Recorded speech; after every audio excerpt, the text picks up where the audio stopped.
Bonjour à tous et à toutes pour débattre aujourd'hui d'une émission que nous avons tous suivie sur la première chaîne belge, la RTBF, une émission titrée « La Belgique sous influence » et qui a bien sûr parlé du Maroc, du Sahara, des droits de l'homme. Une émission qui, à notre sens, a perverti deux grands concepts sur lesquels nous reviendrons. Nous recevons avec nous aujourd'hui Hassan Bouharrouti, producteur vivant en Belgique, Abdessamad Osseh, président du conseil régional de la société civile à Casablanca. Et bien sûr, Najiba Jalal, une grande journaliste, rédactrice en chef de l'Express TV. Merci Abdessamad. Donc, mes amis, nous avons tous suivi cette émission que nous savons, une émission qui s'inscrit un peu dans la continuité des attaques médiatiques dirigées contre le Maroc, initiées entre guillemets toujours par les mêmes personnes connues maintenant de tous. Et ma première question irait à Monsieur Bouharrouti. Vos films ont été cités, vos productions ont été citées sans que vous soyez vous-même cité dans cette émission.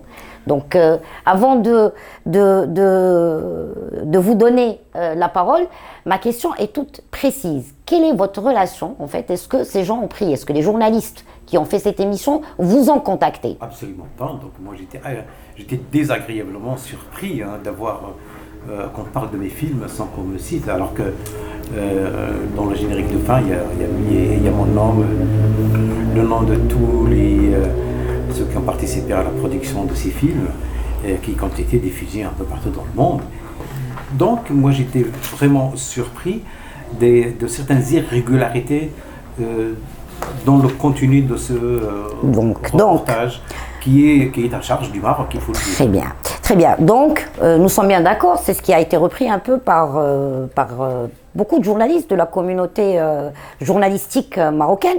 Effectivement, ce qui a été relevé, dit et redit, c'est que ce reportage, avec tout le respect qu'on doit à ses confrères d'ailleurs, qu'il y a au moins deux concepts qui ont été pervertis. D'abord, le concept de l'impartialité journalistique, puisque comme vous venez de le dire, il y avait un parti pris, on cite le Qatar Gate dans le titre, on ne parle pas du Qatar pendant l'émission, et puis il y a aussi beaucoup d'irrégularités qu'on citera avec COC. Deuxième concept qui a été perverti, c'est celui de la noblesse des droits humains, puisque nous avons le relevé que sur le reportage, ça parlait un peu de la communauté sahraoui, qui malheureusement aujourd'hui, avec des rapports sûrs, venant de différents horizons, venant de différents pays, qui ont relevé la même chose et qui disent que ce sont aujourd'hui des gens, des Marocains séquestrés sur place, qui vivent dans des conditions surhumaines. Ma question revient à Abdessamad. Que pensez-vous de ces deux points pervertis, l'impartialité journalistique non respectée par ce reportage, mais aussi, puisque je sais que c'est votre champ d'activité principal pendant plusieurs années, l'histoire de la souveraineté la souveraineté marocaine sur le Sahara, qu'ils ont essayé de remettre en question via ce reportage. D'abord, il faut vraiment dire que le Maroc et la Belgique, et le royaume de la Belgique, échangent vraiment beaucoup de programmes de développement des droits de l'homme, soit au Maroc, soit en Belgique. En Belgique. Ça, c'est un point qu'il faut initier, parce que c'est le Maroc et la Belgique, il y a plusieurs programmes de collaboration. Il y a des partenariats bilatéraux entre nous et la Belgique. Notamment sur le plan sécuritaire. Aussi. On a une très bonne relation d'amitié d'abord, et de respect, et de collaboration. Donc, amitié maroco-belge, faussée un peu par, malheureusement, ce reportage. Oui, mais même si on est sûr que cette petite émission ne va pas toucher à toute l'histoire d'amitié entre nous et la Belgique. Ça c'est clair. Ce qui m'a touché, c'est qu'ils ont utilisé des gros mots que j'ai pas compris. Par exemple, ils ont parlé du Maroc comme un pays étrange. La plus grave erreur, c'est le début de l'émission. En fait, dans le journal télévisé de la RTBF, on présente l'émission. Donc, on invite la productrice ou la journaliste qui présente l'émission et pour lui poser la question sur 8 mois d'investigation de l'émission. En fait, c'est un jour de publicité pour l'émission. La journaliste commence par dire que le Maroc occupe illégalement le Sahara. Et ça, j'aimerais bien qu'ils voient et qu'ils me disent d'où il a sorti cette information. cette supercherie, quoi. C'est incroyable. Les Nations Unies, depuis les années 60, quand le Maroc a déposé aux Nations Unies pour la décolonisation du Sahara par des mains des Espagnols, jusqu'à maintenant, il n'y a jamais eu un communiqué, une résolution des Nations Unies parlant du Maroc comme étant une puissance occupante illégalement. Il parle de puissance administrante d'un territoire qui est pour le moment au sein des Nations Unies non autonome et dont le futur, voire dont le statut n'est pas encore défini, mais la résolution des Nations Unies chaque année continue à dire... Avec la présence des Minurso. Ah mais bien sûr, il faut absolument trouver une solution mutuellement acceptable. Il faut bien le souligner, mutuellement acceptable. Parce que l'autodétermination, c'est quoi? C'est pas implicitement l'indépendance. Hein. Il faut qu'il lise un peu. Je crois qu'il y a en Belgique, d'ailleurs, il y a une citation de Mohamed Argon, qui est quand même le plus grand philosophe contemporain d'origine kabyle algérienne, qui a dit une phrase une fois en Belgique. Moi, j'ai été dans une conférence qui était organisée par l'ULB. Il a dit, je crois qu'en Belgique, il y a une carence intellectuelle. Je crois en Belgique. Alors que normalement, en Belgique, il y a de grands écrivains, il y a de grands historiens, il y a de grands journalistes. Et là, je crois qu'il y a un problème. Il y avait dans ce reportage, et c'est ce qui a été rapporté et par les journalistes marocains qui ont suivi, et par la société civile, il y avait un parti pris. On l'a senti dès le départ. Absolument, absolument. Ce parti pris d'ailleurs, et là pour la petite histoire, c'est pas joli vis-à-vis de nos confrères journalistes belges, mais la réalité, c'est quand les journalistes essayent d'interviewer 1, 2, 3 personnes qui n'arrivent pas, ça ne veut pas dire que le dossier est difficile, ça veut dire que c'est des journalistes qui se débrouillent mal. Ce sont des journalistes qui ne sont pas arrivés à faire parler leur interlocuteur. Ça veut tout simplement dire qu'ils ne sont pas bons pour l'investigation. Mais je crois que ce genre d'émission, on les voyait sur les télévisions algériennes ou du Polisario. Et là, pour la première fois, on voit une émission à charge du Maroc qui dénigre le Maroc sur les chaînes publiques. C'est ça la nouveauté. Un pressentiment que tu es en train de regarder une émission d'une chaîne algérienne proche Polisario, rien à voir avec le droit international. Il faut que les gens connaissent Pierre Galland, il est connu depuis 1975. Il a non seulement adopté, mais il a parrainé ce dossier. Dans l'émission, il dit, ouais, les Algériens me payent 0. Ah, mais, à qui dis-tu, hein, franchement? À qui raconte ces salades? Il y a eu le témoignage. Et puis Eric Hagen. Il faut que les gens connaissent qui Eric Hagen.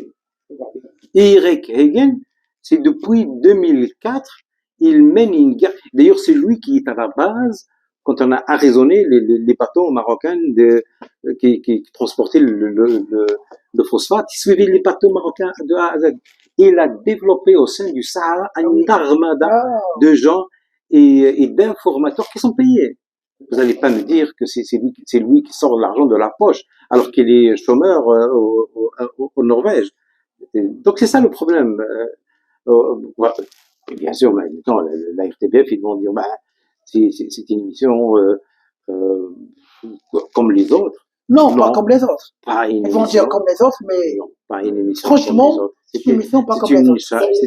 C'est une tâche, personnellement, parce que on peut la faire passer auprès d'une audience qui ne connaît pas. Mais en tant que journaliste, excusez-moi, c'est Bouhrouti, quand on est un journaliste, et quand on fait des enquêtes, et quand on suit d'autres émissions, quand on en fait, on est bien capable de détecter quand il y a un parti pris au départ. Absolument. On est bien capable de détecter quand il y a une émission qui va respecter cette impartialité et donner à toutes les parties la possibilité de parler. Là, il y avait, nous l'avons tous senti, une tentative de diabolisation de tout, de monsieur l'ambassadeur marocain en Belgique. Et ça, c'était une horreur parce que il a le droit de ne pas recevoir. Quand on a parlé de la fameuse association des amis du Maroc, mais c'était à la limite de l'insulte, c'était à la limite, comme vous avez dit tout à l'heure, de la chasse à l'homme. Les autres, mais ces gens ont le droit d'éprouver s'ils ont eu de bonnes relations. Le pire encore, c'est qu'on reproche à l'ambassadeur de défendre les intérêts du Maroc. C'est encore. C'est vraiment le monde à l'envers. Pour défendre les intérêts diplomatiques du pays. On lui reproche Non. faire, en fait, on lui reproche de faire son travail. On C'est lui encore reproche plus de grave. faire Ce qui est grave, parce qu'ils ont touché même aux gens qui ont créé des instances comme des amis du Maroc, Bah des oui. parlementaires qui défendent les intérêts de la Belgique ou aussi de leurs Tout à fait. partenaires stratégiques, là, au Maroc. Ça, c'est grave. Alors, les gens qui sont en train de nous dire qu'ils sont en train de défendre le droit de l'homme au Sahara, puisque au moins, ils ont fait un effort pour ne pas laisser les gens travailler librement qu'ils le font, une approche politique selon leur vision stratégique et politique, et leur dire non, vous n'avez pas le droit de parler du Maroc, parler du Sahara, parler des propositions du Maroc. Moi, je peux vous dire, hein, moi, ça fait presque 40 ans que je suis en Belgique, et je peux vous dire que défendre et parler du Sahara publiquement et défendre le Sahara, vous risquez gros en Belgique actuellement. Absolument, ça devient presque du terrorisme intellectuel, quoi. Vous ne pouvez pas dire que le Sahara est marocain en Belgique actuellement. Vous êtes suivi par la sûreté d'État, vous êtes vous êtes blacklisté. Vous êtes blacklisté. Absolument, vous êtes blacklisté. Alors que nous savons et nous avons, je dirais, nous avons des preuves dans Sahara. Vous êtes suivi par la sûreté d'État. On va vous envoyer des courriers anonymes pour vous dénigrer. Nous, on va écrire des articles sur vous en tant que... C'est de l'harcèlement. C'est du terrorisme. Voilà. Et donc, on va rappeler qu'effectivement, cette émission, considérée par journalistes et société civile, c'est une émission qui voulait délibérément attaquer le Maroc sur un sujet très sensible, sur un sujet qui nous concerne un peu tous, qui est la souveraineté du Maroc sur le Sahara. C'est une émission qui a fait appel à des témoignages de personnes connues, de notoriété publique à l'échelle internationale pour leur, disons, leur attaque historique via le Maroc. Quand on parle de Ignacio Sombrero, on le sait tous, on connaît l'histoire, il faut juste lire l'histoire pour comprendre que c'était vraiment pas le profil on peut ramener pour témoigner, parce que ça enlève toute crédibilité à l'émission.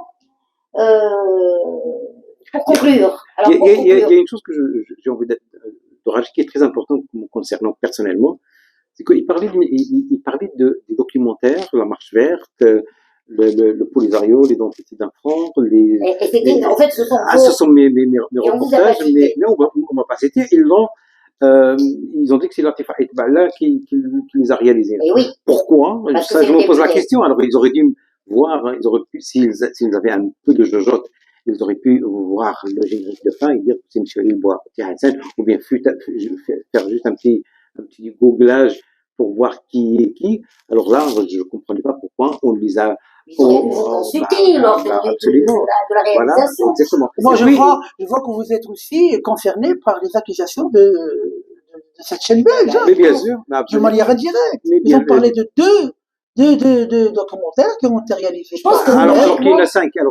Logiquement, vous avez droit à un droit de réponse. J'y pense et ramener même cette soi-disant docteur en droit international qui vienne m'expliquer quels sont où il a trouvé de la propagande dans mes documentaires. Ils sont soumis à critique. Mais à aucun moment il y a de la propagande dans mes documentaires. Tout ce qui est dit dans mes documentaires est vrai. Et documentaire avec des images, avec des photos, avec des références historiques. Donc on ne vient pas me dire que un parti pris. Excusez-moi, je vais quand même vous dire une chose, Sébastien. Ce sont vos productions, vous en êtes le réalisateur. Ouais. Vous n'avez pas été cité et vous avez Madame Latifa Bella qui a été citée parce que elle, il faut le signaler, est députée. Absolument. Cela veut dire qu'il y a des enjeux politiques qu'elle est attaquable, alors que vous, honnêtement, vous êtes un producteur. Voilà. Moi, je n'ai pas de mandat politique en Belgique, voilà. Donc pour le moment, je ne vous représentez pas l'enjeu, c'est pas ça. Ça ne rejoint pas le message qui donc ça veut dire qu'il y a quand même un agenda caché dans ce documentaire.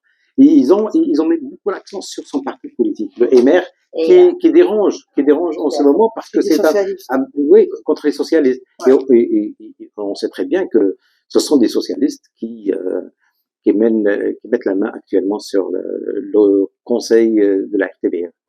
Ah bon, absolument.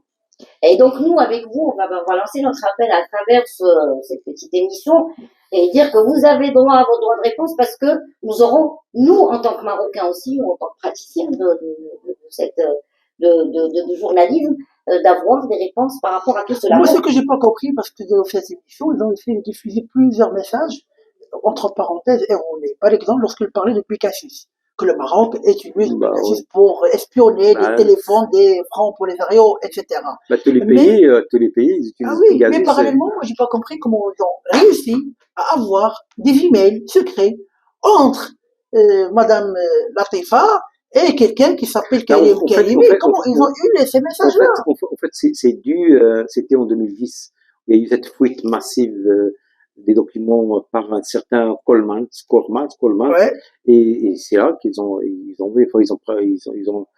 mais la main sur des emails. Ils ont mis sur les le ministère des Affaires étrangères, je crois, des services, du ministère de l'Intérieur. Bon, aussi, il faut pas ces gens-là, il faut qu'ils arrêtent un peu de nous faire de la littérature et mêler le Pegasus à toutes les autres. Il faut signaler, et c'est très important à dire, que dans tous les articles qui ont visé cette année le Maroc et les responsables marocains, ils ont fait appel à ces histoires. En fait, ils ont que le Pegasus. Les quelques journalistes peuvent être poursuivis ici au Maroc. Mais ce qui était plus grave, à mon sens, c'est quand le fameux avocat a dit que l'ambassadeur s'est adressé à lui avec un ton menaçant, avec un ton. Ça, je pense, c'est même. C'est un peu tiré sur le cheveu. D'utiliser ça dans un reportage et d'essayer d'en convaincre les gens qui le suivent. C'est un manque de respect sans limite vis-à-vis de leur propre audience. Mais moi, tout ce que je peux vous dire, Madame Najiba, c'est que depuis les accords d'Abraham, le Maroc est soumis à une pression et une propagande à la Goebbels. Surtout l'Europe. C'est pas que la Belgique. C'est vraiment, et surtout, il faut le dire, il faut pas avoir froid aux yeux de le dire, ça vient de l'Algérie. Tout ça, c'est les services de renseignement algériens qui sont derrière. Tout ça, bien dotés, bien armés, et ils ont des valises d'argent qu'ils mettent à disposition des gens pour mener cette campagne. Et c'est pas fini, hein. Surtout après la reconnaissance des États-Unis d'Amérique. Tout à fait.